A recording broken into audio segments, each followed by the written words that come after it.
Test 2. You will hear a number of different recordings and you will have to answer questions on what you hear. There will be time for you to read the instructions and questions, and you will have a chance to check your work. All the recordings will be played once only. The test is in 4 sections. At the end of the test, you will be given 10 minutes to transfer your answers to an answer sheet. Now turn to Section 1.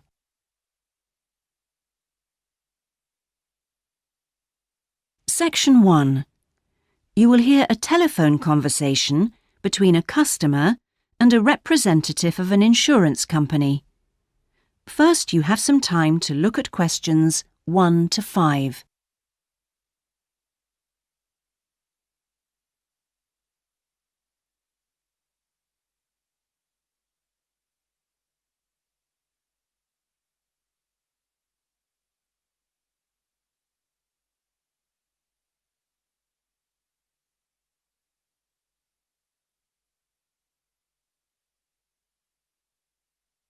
You will see that there is an example that has been done for you. On this occasion only, the conversation relating to this will be played first.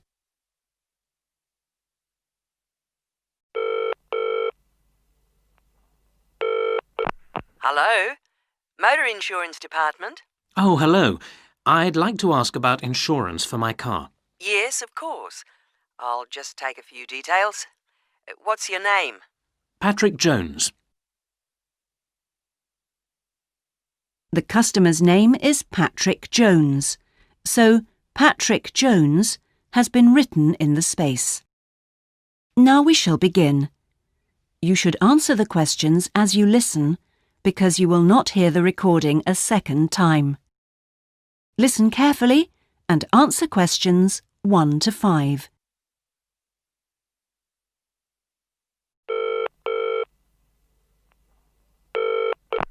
Hello? Motor Insurance Department? Oh, hello. I'd like to ask about insurance for my car. Yes, of course. I'll just take a few details. What's your name? Patrick Jones. And your address? It's 27 Bank Road. 27 Bank Road. Is that in Greendale? Yes. And what's your daytime phone number? My work number is 730453. And could I ask what your occupation is? Dentist. OK. Now, a few details about your car. What size is the engine? It's 1200 cc's. Thank you. And the make and model? It's a Houghton Sable. Could you spell the model name, please? Yes. S-A-B-L-E. Oh, yes. Thanks. And when was it made? 1997. Lovely. Right. I presume you've had a previous insurer? Yes. Right. We need to know the name of the company. Yes, it was Northern Star. Thank you. And have you made any insurance claims in the last 5 years? Yes, one in 1999. And what was the problem? It was stolen, but... That's fine, Mr. Jones. That's all we need to know at the moment. Before you hear the rest of the conversation, you have some time to look at questions 6 to 10.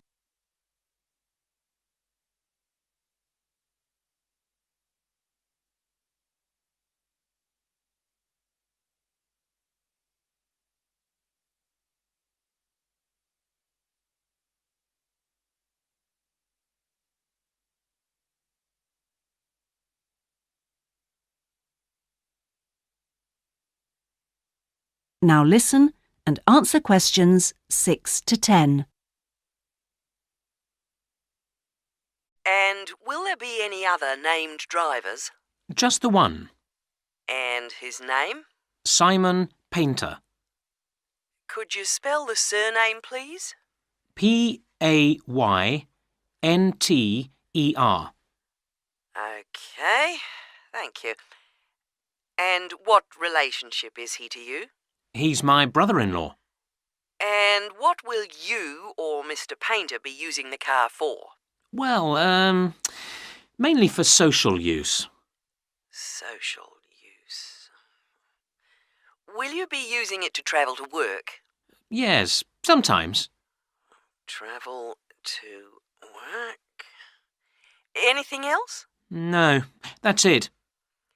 And finally, when would you like to start the insurance? I'll need it from the 31st of January. Right. Mr. Jones, I'm getting a couple of quotes coming up on the computer now, and the best bet looks like being with a company called Red Flag. Yeah? And that comes out at $450 per year. Oh, well, that seems okay. It's quite a bit lower than I've been paying up to now. Great. So, would you like me to go ahead with that? Sure, why not? How would you like to pay? That is the end of section 1. You now have half a minute to check your answers.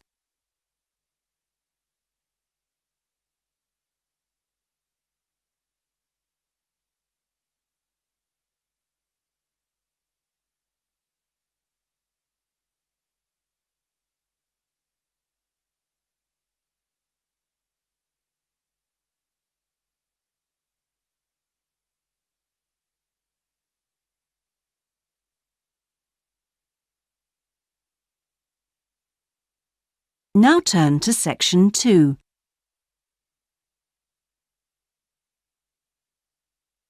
Section 2. You will hear a recorded message giving tourists travel information in a large city. First, you have some time to look at questions 11 to 18.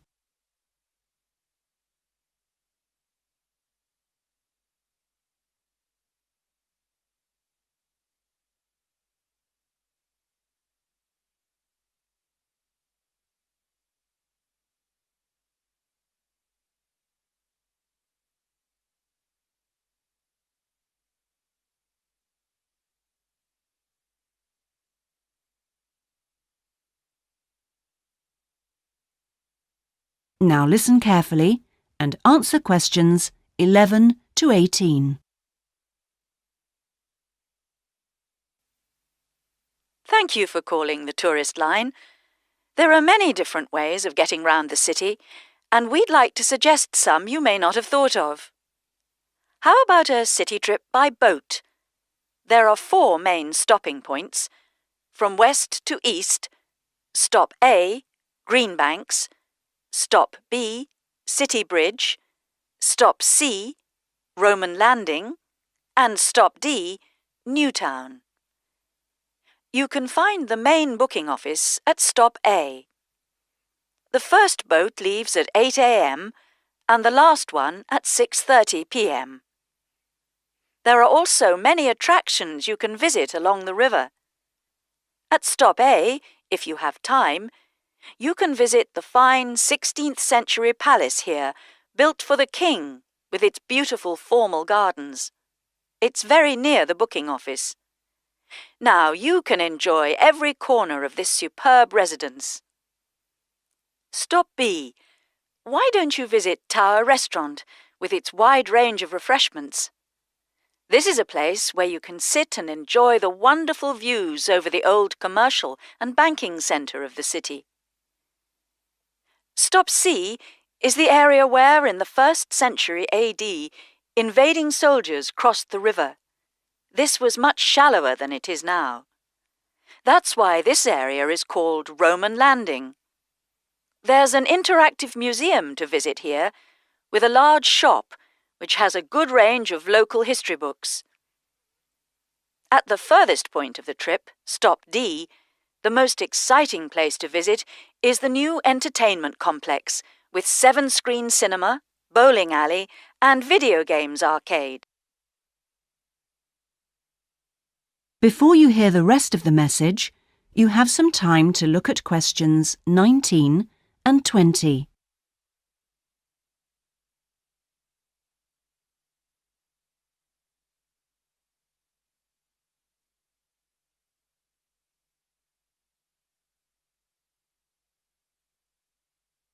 Now listen and answer questions 19 and 20. Besides the boat tours, there are city buses. 2 companies offer special services. The top bus company runs all its tours with a live commentary in English. Tours leave from 8:30 a.m. every 20 minutes. There are departures from Central Station, Castle Hill, and Long Walk. This is a hop-on, hop-off service, and tickets are valid for 24 hours. For further details, call Top Bus on 0208 944 7810.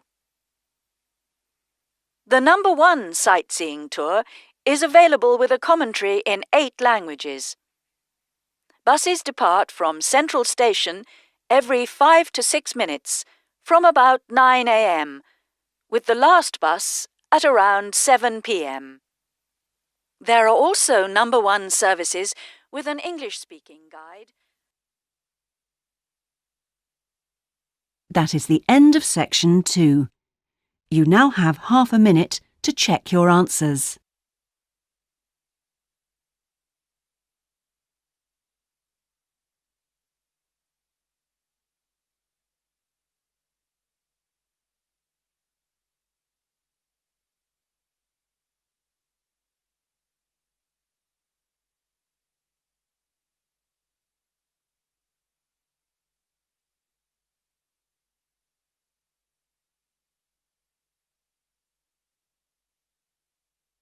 Now turn to section 3.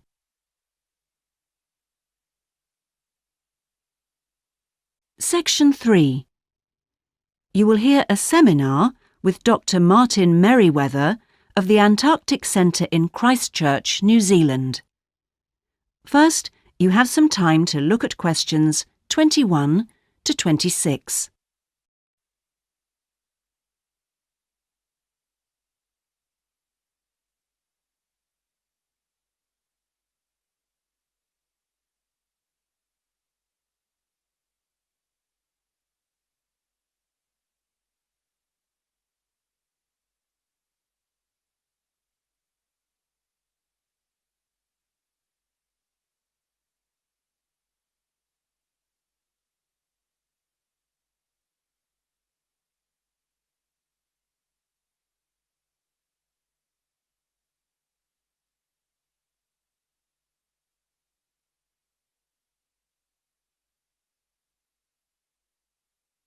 Now listen carefully and answer questions 21 to 26.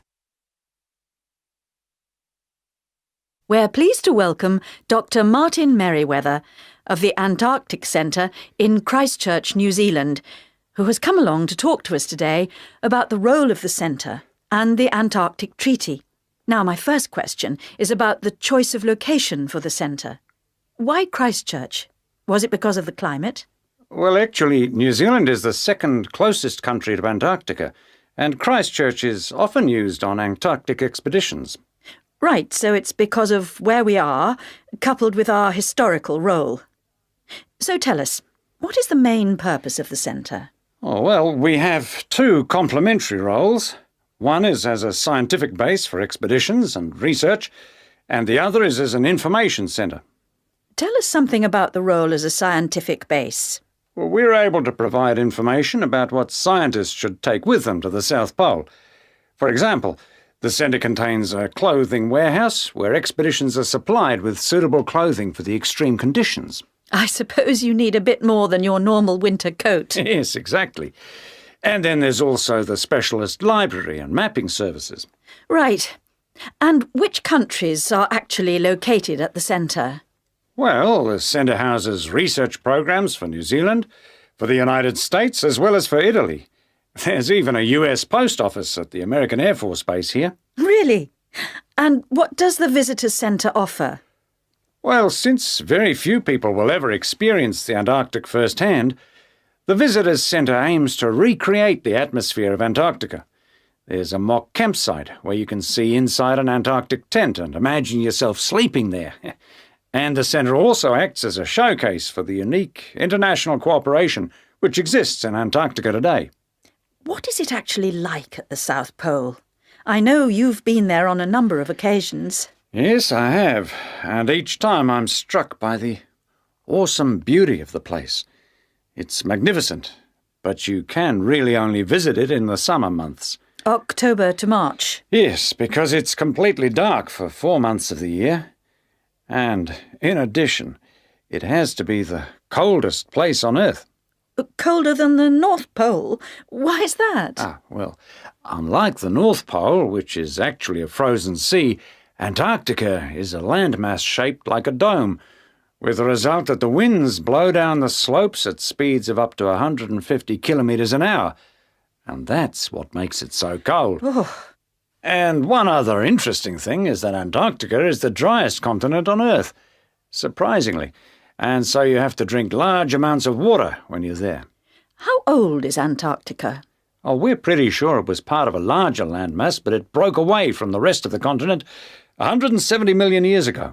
How can you be certain of this? Because fossils and rocks have been discovered in Antarctica, which are the same as those found in places such as Africa and Australia. Amazing. To think that it was once attached to Africa.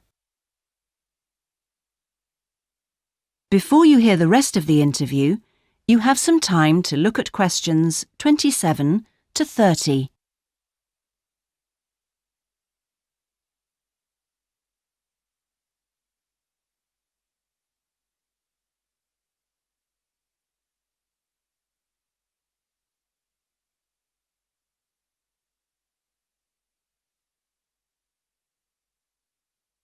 Now listen and answer questions 27 to 30. Now, let's just have a look at the Antarctic Treaty. How far back does the idea of an international treaty go? Well, as far back as the 19th century, when 11 nations organised an international event. When was that exactly? In 1870, and it was called the Polar Research Meeting. And then, not long after that, they organised something called the First International Polar Year. And that took place when exactly? Over 2 years, from 1882 to 1883. But it wasn't until the 1950s that the idea of an international treaty was proposed. And in 1959, the treaty was actually signed. What do you see as the main achievements of the treaty? Well, firstly, it means that the continent is reserved for peaceful use. That's Article 1, isn't it? Yes. That's important, since the territory belongs to everyone. Yes, but not as important as Article 5, which prohibits any nuclear explosions or waste disposal. Which is marvellous. Well, I'm afraid we're going to have to stop there because I'm afraid we've run out of time. Thanks for coming along today and telling us all about the centre and its work.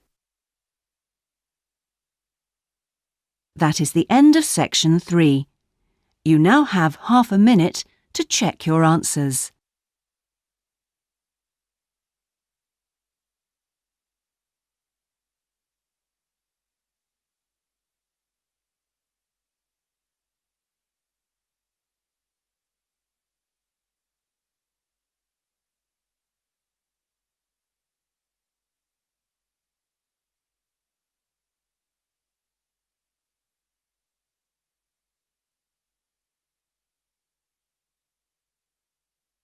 Now turn to section 4.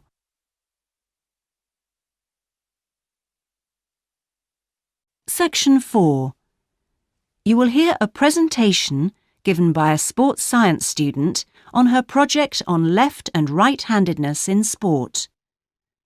First, you have some time to look at questions 31 to 40.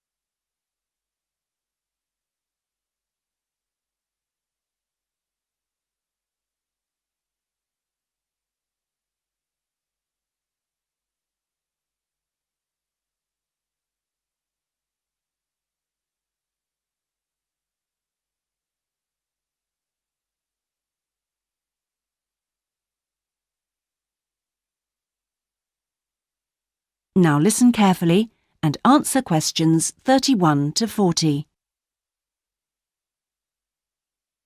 My topic is handedness, whether in different sports it is better to be left or right-sided, or whether a more balanced approach is more successful. I'm left-handed myself, and I actually didn't see any relevance to my own life when I happened to start reading an article by a sports psychologist called Peter Matthews. He spent the first part of the article talking about handedness in music instead of sport, which I have to say almost put me off from reading further. But what I soon became struck by was the sheer volume of both observation and investigation he had done in many different sports, and I felt persuaded that what he had to say would be of real interest. I think Matthew's findings will be beneficial, not so much in helping sports people to work on their weaker side, but more that they can help them identify the most suitable strategies to use in a given game. Although most trainers know how important handedness is, at present they are rather reluctant to make use of the insights scientists like Matthews can give, which I think is rather short-sighted, because focusing on individual flexibility is only part of the story. Anyway, back to the article. Matthews found a German study which looked at what he called mixed-handedness, that is, the capacity to use both left and right hands equally. It looked at mixed-handedness in 40 musicians on a variety of instruments. Researchers examined a number of variables. For example, type of instrument played, regularity of practice undertaken, and length of time playing instrument, and found the following. Keyboard players had high levels of mixed-handedness, whereas string players like cellists and violinists strongly favored one hand. Also, those who started younger were more mixed-handed. Matthews also reports studies of handedness in apes. Apes get a large proportion of their food by fishing ants from anthills. The studies show that apes, like humans, show handedness, though for them right and left-handedness is about equal, whereas about 85% of humans are right-handed. Studies showed that apes consistently using the same hand fished out 30% more ants than those varying between the two.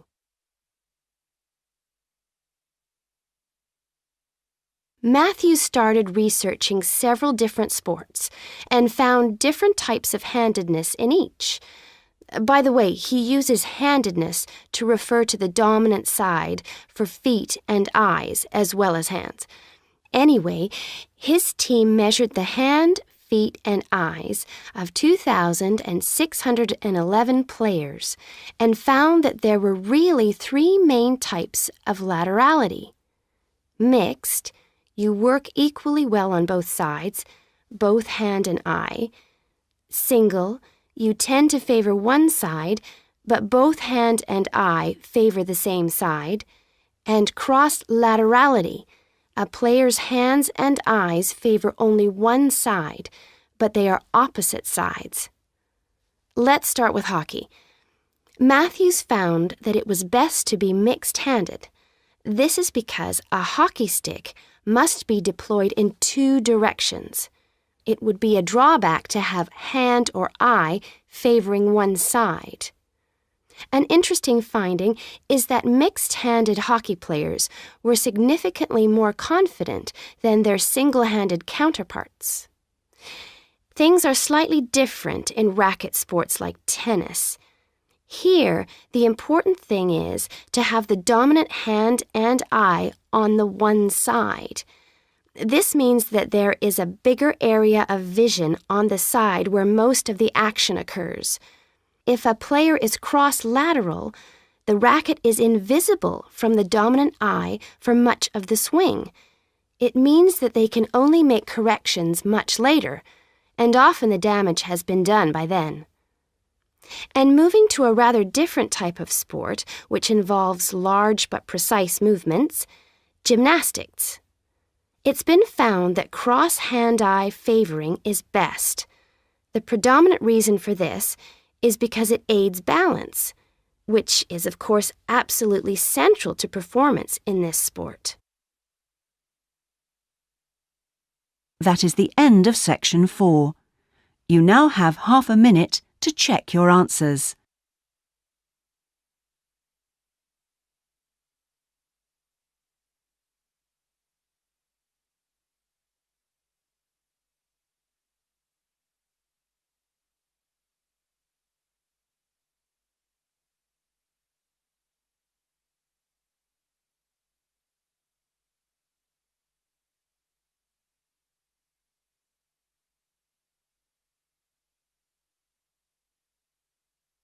That is the end of the listening test. In the IELTS test, you would now have 10 minutes to transfer your answers to the listening answer sheet.